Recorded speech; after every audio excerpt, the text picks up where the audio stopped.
আমাদের যিনি প্রধান প্রতিপক্ষ তিনি গতকালকে যে একটা কড়াইল বস্তিতে সরাসরি ফ্যামিলি কার্ড দেখানো এবং ফ্ল্যাট অফার করা, এটা মানুষকে কিছুটা প্রভাবিত করা, যেটা নির্বাচনী আচরণবিধির লঙ্ঘন। আপনারা সবাই জানেন।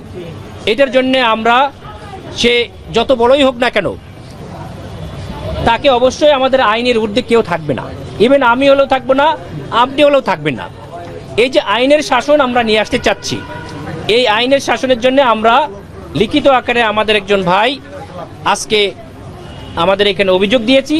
আমরা আশা করি নির্বাচন কমিশন বিধি মোতাবেক সেটা তাদের যেটা করা দরকার সে অনুযায়ী যদি পদক্ষেপ নেন, তাহলে কোনো দলই কোনো ব্যক্তি নির্বাচনে বিশৃঙ্খলা করার সামান্যতম কোনো সাহস পাবে না।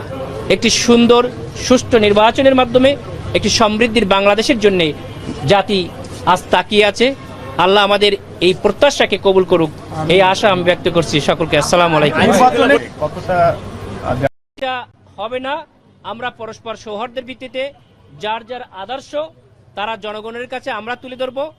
আপনারা আপনাদের মিডিয়ার মাধ্যমে নিরপেক্ষভাবে সেটা মানুষের কাছে তুলে ধরবেন এবং একটি সুন্দর সুষ্ঠু নির্বাচনের জন্য আপনারা সবচেয়ে বড় ভূমিকা রাখবেন। এরই পাশাপাশি আমরা আজকে আমাদের 17 আসনে আপনারা জানেন